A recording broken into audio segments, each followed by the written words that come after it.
35. The government of Israel and groups of Israeli citizens opposed to all humanitarian aid both deliberately block vast numbers of aid trucks poised at Gaza's borders. 2/3 of water pipes from Israel now destroyed. Withheld water deliveries continue to perpetuate dehydration, in addition to the hunger and total famine afflicting all 2.3 million Gazans.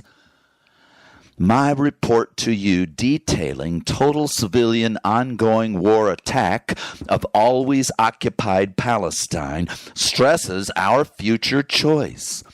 Allow hundreds more total wars with no laws to stop them, or we private citizens force laws and enforcement to protect us all from public criminals, not servants. In peacetime, poor, hungry, aid-dependent Gaza required well over 500 big aid trucks, largely arranged and distributed by the lavishly staffed UN Relief and Works Agency for Palestine refugees. During 5 savage bombing months, internal food and water infrastructure destruction increased Gaza's external life support dependency by perhaps 200 more trucks. I averaged dozens of daily, widely varying wartime aid truck delivery reports to conclude that fewer than 100 aid trucks enter daily. Many robbed by gangs or torn apart by starving crowds just inside Israeli and Egyptian borders.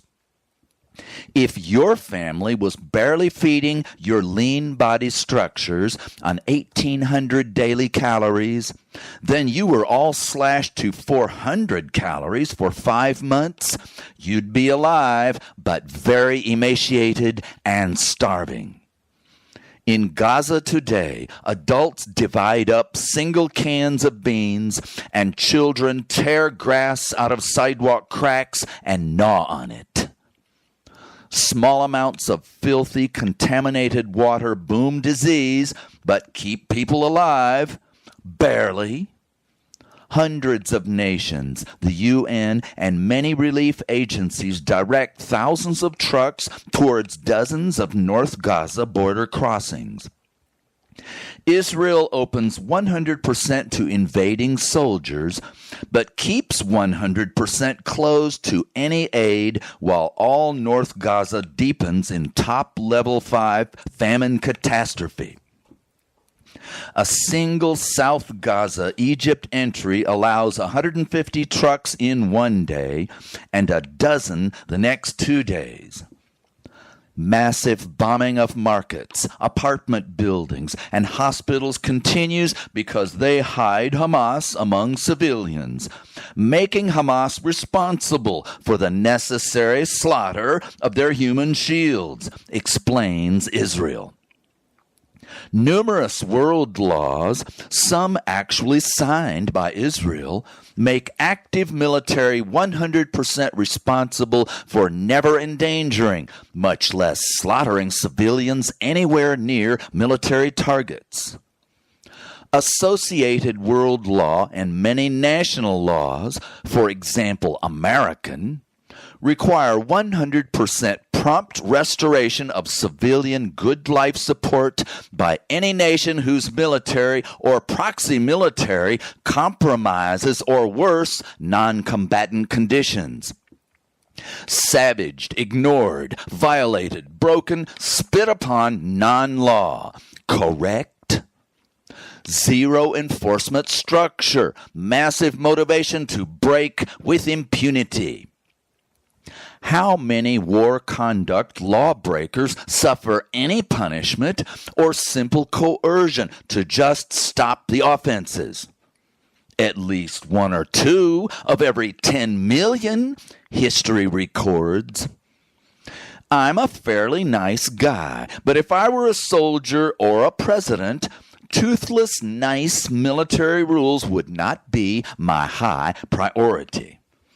I make 1 point like a broken record.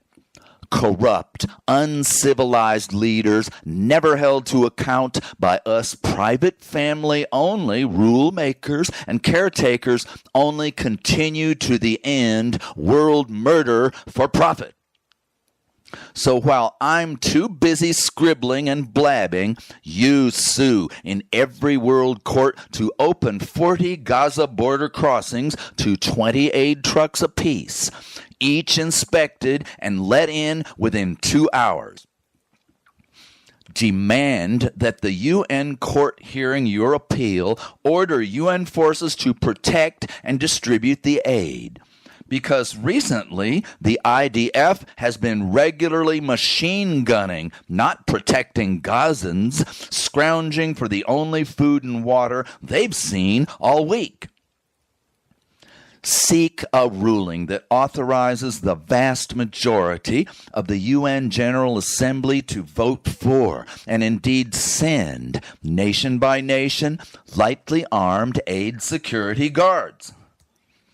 Ask the judges to deny any Security Council power of single warrior nations to veto humanitarian aid.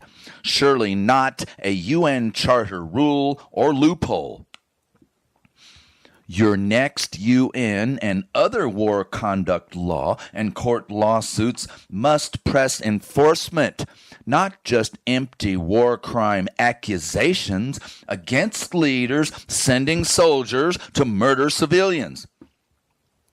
No one expects 20,000 UN paratroops and 100 helicopters to land in Moscow or Washington to pluck civilian slaughtering commanders-in-chiefs off to UN trial, conviction, and jail. Instead, try in absentia war crime suspects who do not turn themselves in, and invite the General Assembly to vote economic war on and enlist world airport cops prepared to board planes to take the perps into custody. As soon as you finally require world leaders and their armies to stop killing us, your organized legal movement will make and enforce the necessary laws. The history of treaties is mostly tyrants using them for toilet paper. Your treaties, newly made or presently enforced, will make offers, initially delicious carrots of crisis help, then, as necessary, embargo or actual international police law enforcement.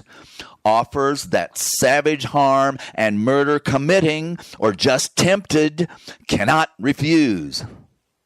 Now, you can't call me a wild-eyed zealot for simply insisting on beneficial action and harm reduction with power of success, finally ending our 10,000-year record of pretty please, oh, never mind.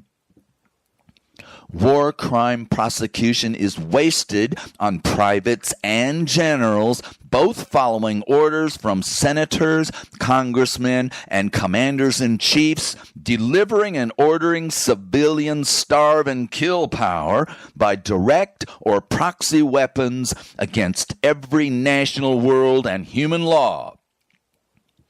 History's leader convictions are a handful.